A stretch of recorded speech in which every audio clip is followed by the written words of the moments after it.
Friends, what's up? This is Dark from 360 Reader.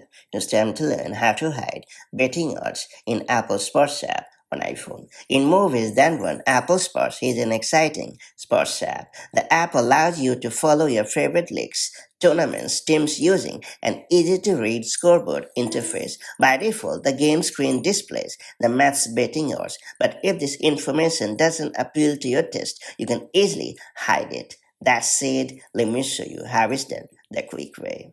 First and foremost, open the Settings app on your iPhone. Now scroll down and select Sport to continue.